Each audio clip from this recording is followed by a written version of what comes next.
Hey guys what's up, welcome back to my YouTube channel. कैसे हैं आप सभी लोग? आई एम सॉरी, मैं डेली व्लॉग्स करने की बहुत कोशिश करता हूँ यार, बट वो हो नहीं पाते हैं मेरे से। कभी कहीं बिज़ी रह जाता हूँ, कभी कहीं बिज़ी रह जाता हूँ। वीक में 5 डेज ऑफिस रहता है, तो I sincerely apologise for that. तो उन केसेस के लिए प्लीज़ मुझे माफ़ करिएगा, बट स्टिल थैंक यू कि आपने अभी तक मेरे साथ अपना सपोर्ट बनाए रखा है। सो चलते हैं आज के टॉपिक की तरफ। आज का वीडियो का टॉपिक क्या है? आज की वीडियो का सीन ये है कि आज मैं करने वाला हूँ अपने चैनल पे एक बहुत बड़े स्कैम का खुलासा, जो कि अक्सर हमारे साथ होता रहता है, बट हम लोग ना ज़्यादा उस पर ध्यान नहीं देते। स्पेशली मैं कहूँगा वो लोग की कैटेगरी है जो कि लोग रेंट पे रहते हैं। आप चाहे दिल्ली में रहते हो, गुड़गांव में रहते हो, नोएडा में रहते हो, बेंगलोर में रहते हो, आप किसी भी मेजर सिटी में अगर रेंट पे रहते हैं तो प्लीज़ आप ये वीडियो एंड तक देखिएगा। आपके बहुत हेल्पफुल है, आपके बहुत काम आएगी। ठीक है, तो चलिए शुरू करते हैं।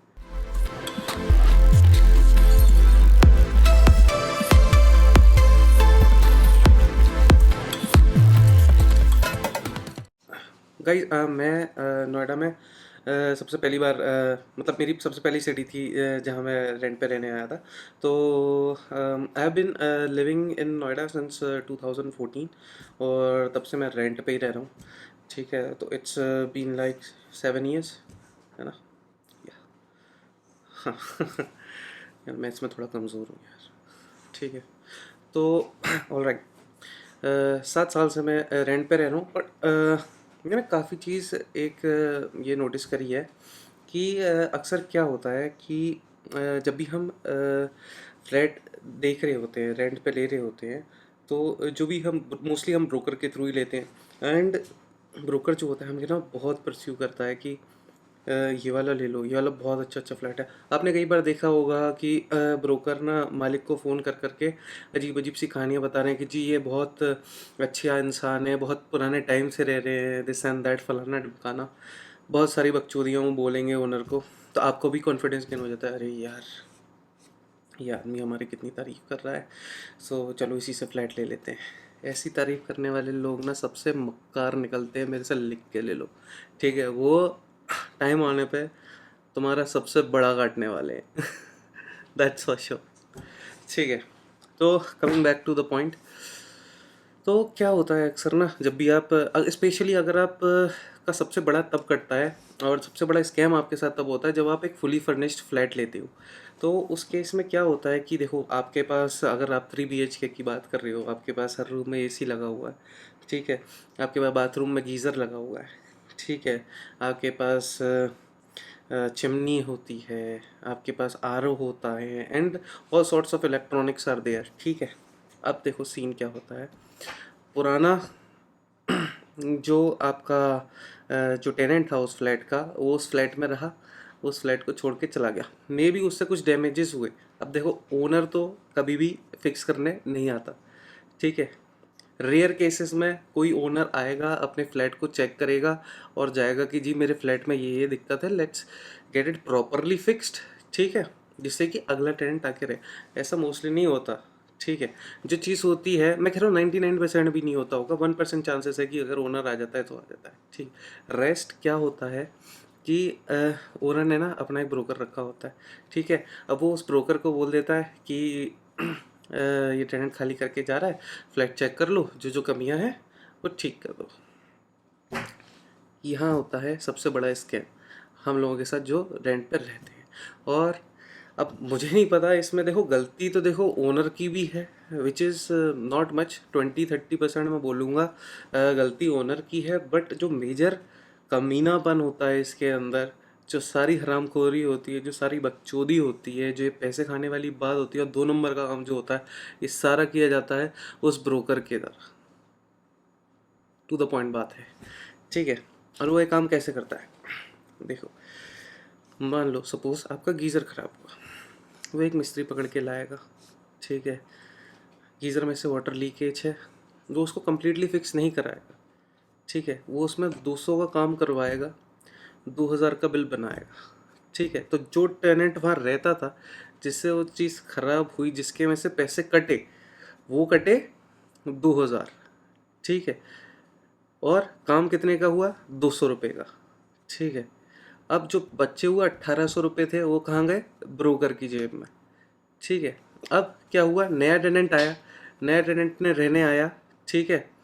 उसने 1-2 दिन चलाया, भाई 200 रुपये का काम है पूरा, क्या तुम्हारा 1 साल भी नहीं टिकेगा वो भाई से। 1 साल बड़ी बात है, 1-2 महीने भी नहीं टिकेगा अगर उसे ढंग से यूज़ करो तो क्या होता है, वो 1-2 महीने में खराब हो जाता है, ठीक है। अब ऐसे में अगर आप अभी उस फ्लैट में शिफ्ट हुए हो, तो आपके पास ये ऑप्शन होता है कि या तो आप उस पर्टिकुलर चीज़ को रिपेयर करा लो, ठीक है। विच अगर आपको लगता है कि बहुत कॉस्टली है, आप कभी कभी नहीं भी कराते, आप उसे वैसे ही रहने देते हैं, ठीक है। उस केस में भी आपका कटेगा, मैं बताता हूँ आगे कैसे, ठीक है। नाउ सपोज कि वो चीज़ ख़राब हो गई, वो पहले से घर में लगी हुई थी, इसलिए आपने ज़्यादा कोई छेड़छाड़ी करी। आप जैसे कि गीज़र है, गीज़र ख़राब हो गया आपका ऑलरेडी, आप जहाँ पहले रहते थे आपके पास वहाँ गीज़र था, आपने क्या किया, वो गीज़र उतारा, अपना लगा दिया, बिकॉज वो डैमेज हो गया 2 चक्कर। अब जब आप फ्लैट छोड़ के जाओगे, ठीक है, तब क्या होगा कि जो ये ब्रोकर है, ये फिर से उसमें से 200 रुपये का काम करवाएगा और फिर से 1800 रुपये अपनी जेब में रखेगा और 2000 का बिल बताएगा ओनर को, और ओनर हमारे सिक्योरिटी डिपॉजिट में से 2000 काट लेगा, ठीक है। नाउ सपोज ये सिर्फ एक गीज़र की बात है। अब सपोज अगर आपके फ्लैट में 3 AC लगे हुए हैं, सर्विसिंग के नाम पे वो 400, 500, 600 रुपये अपने आप निकालते रहते हैं भाई। की सर्विसिंग में उसने बता दिया गैस लीक हो गई, क्या करना है भाई, आजकल पक्का बिल देता कौन है? उन्होंने मांगा कि भाई बिल दे दो, उन्होंने लिखा है कागज पे, ये लो जी 1200 रुपये की गैस डल गई, जबकि उसने गैस डलाई नहीं, ठीक है। उसने बोल दिया 350 रुपये की सर्विसिंग हो गई, ठीक है। 250-300, चलो मैं कह रहा हूँ 350 की सर्विसिंग भी हो गई, ठीक है। 1200 रुपये गैस उसने घंटा नहीं डलवाई, ठीक है। किसी किसी की तो उसने, चलो मान लो सर्विस भी नहीं कर रही, उसने फिल्टर झाड़ा खुद ही लगा दिया, किसे पता पड़ रहा है कि भाई एसी की सर्विस हुई है नहीं हुई, बताइए। तो इस तरह से कुछ प्रॉपर्टी डीलर्स जो होते हैं हमारे साथ बहुत बड़ा स्कैम कर रहे हैं। तो इस चीज़ के लिए मैं आपको बताता हूँ इस चीज़ से कैसे बचना है। सबसे पहली चीज़ ये है, अब जैसे ही फ्लैट लेते हो, रेंट पे लेते हो, ठीक है, आप अपने सबसे पहले ओनर को बोल दो कि ठीक है, जितने भी अगर अप्लायंसेस लगे हुए हैं, मैं इनको 1 महीने तक मैं चेक कर रहा हूँ, ठीक है। अगर कोई भी दिक्कत इसमें से आती है तो आप लायबल हो गए, मैं नहीं होगा। यार हम कैच कैच थोड़ी ना खेल रहे हैं यार, कि मान लो हमने एसी निकाल लिया, मैं उसे फेंक फेंक के देख रहा हूँ कि भाई एसी सही है कि नहीं है, बड़ा मज़ा आ रहा है, मैं कैच कैच खेल में ऐसे डैमेजेस थोड़ी ना कर रहे हैं हम यार, ऑपरेशनल डैमेज है, राइट। तो आप उसके ऐसे बोल सकते हो कि मेरे को जो जो फ्लैट में कमियां हैं, मुझे 1 महीने का टाइम चाहिए चेक करने के लिए, उसके बाद मेरी रिस्पॉन्सिबिलिटी है कि जो भी होगा वो आई विल बेयर, ठीक है। इसमें आप को अगर छोटी सी भी कमी लग रही है ना, अगर आपका एसी ठंडा भी नहीं कर रहा ना, बोल दो एसी ठंडा नहीं कर रहा है, मैं आपको आज ही रिपोर्ट करके बता रहा हूँ, ठीक है।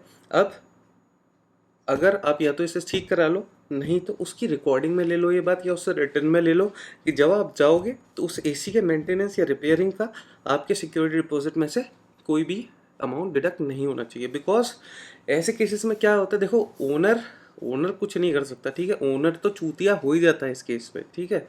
और सबसे बड़ा शातिर बिल्ला भगत बनता है आपका प्रॉपर्टी डीलर, वो ब्रोकर जो आपको उस फ्लैट को दिलाने के समय उस ओनर की कितनी चापलूसी कर रहा था, उसको बता रहा था आपके बारे में कि अरे इतना अच्छा बंदा है, चाहे वो आपसे 2 मिनट पहले बना, वो कहेगा ये 4 साल से इसी सोसाइटी में रह रहे हैं, उस फ्लैट में कुछ दिक्कत हो गई थी, यहाँ पानी की ये वो फलाना ढिमकाना, इसलिए आके अब इन्हें फ्लैट चेंज करना और अभी यहाँ रह रहे हैं, ठीक है। तो काफ़ी सारे आई बिलीव जो लोग रेंट पे रह रहे हैं वो मेरे साथ रिलेट कर पाए होंगे, और अगर काफ़ी सारे ओनर्स जो हैं जिनके फ्लैट्स रेंट पे चढ़े हुए हैं, तो प्लीज़ आई होप आप इस वीडियो से कुछ समझ लें और कोशिश करें कि आप उनसे, जो ब्रोकर हैं, आपको उनसे पक्के बिल की एक रिक्वेस्ट कर सकते हैं कि जैसे कि अगर आपका LG AC है तो LG के सर्विस सेंटर से बुला के आप सर्विसिंग वगैरह कराएं तो आपको पक्का बिल मिलेगा, ठीक है।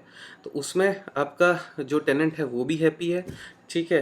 या फिर आप टेनेंट के ऊपर डालना कि भाई ये चीज़ें हैं, आप मुझे ठीक करा दो, नहीं तो मैं आपके सिक्योरिटी डिपॉजिट में से काट के मैं आपको बचा हुआ अमाउंट वापस ट्रांसफ़र कर दूंगा, राइट। तो दिस मेक सेंस यार, ठीक है। तो कई बार क्या होता है कि आपकी 11,000 आपने सिक्योरिटी दी है, आपने 10,000 या 20,000 जो भी सिक्योरिटी अमाउंट दिया है, ब्रोकर ने उसमें से 3,000 का काम करवाया, बाकी वो खा गया और उसने बिल पकड़ा दिया कि जी ये तो 14,000 का काम हो गया, 11,000 की सिक्योरिटी। तो ओनर भी कह रहा है अरे यार, तो उसको 1,000 2,000 वो ओनर की जेब से भी मार लेगा। ठीक है, ऐसा कई बार होता है। तो इस चीज़ से सेफ रहो, ठीक है, और समझदारी से काम लो, and think carefully before you rent any flat. Alright. और हाँ, अगर कोई भी चीज़ ब्रोकन है ना, तो उसको पहले ही टेप कर लो on the very first day, very second day, मतलब विद इन अ वीक आप उस चीज़ को टेप करके अपने ओनर को भेज दो कि जी ये चीज़ें ब्रोकन है and these things need to be fixed. Alright. चलो, I hope you guys like this video. थोड़ा इन्फॉर्मेशनल था, मेरे लिए भी ऑफ टॉपिक है, बट यार देखो ये ऐसी चीज़ है जो रेंट करने वाला बीतता है। ठीक है, जब कितना दर्द होता है भाई, दिल से बुरा लगता है जब ना हमारा हार्ड एंड मनी जिससे हमने सिक्योरिटी के तौर पे दिया और वो कभी वापस ही ना आए। चलो guys, I see you in my next video. तब तक टेक केयर। ठीक है, आपने इस चैनल को सब्सक्राइब नहीं किया है तो प्लीज़ सब्सक्राइब कर लो, हिट द बेल आइकन, और बेल आइकन दबाने के बाद ऑल नोटिफिकेशंस पे क्लिक करना जिससे कि आपके पास मेरी सारी वीडियोस की नोटिफिकेशन आए और आप उसको जल्द से जल्द देख पाएँ। ठीक है, इस वीडियो को लाइक करिए, कमेंट करिए, अपना प्यार मेरे साथ बांटिए। ठीक है, मैं मिलता हूँ आप लोगों से अपनी अगली वीडियो में। Till then bye bye, take care guys, Har Har Mahadev, take care.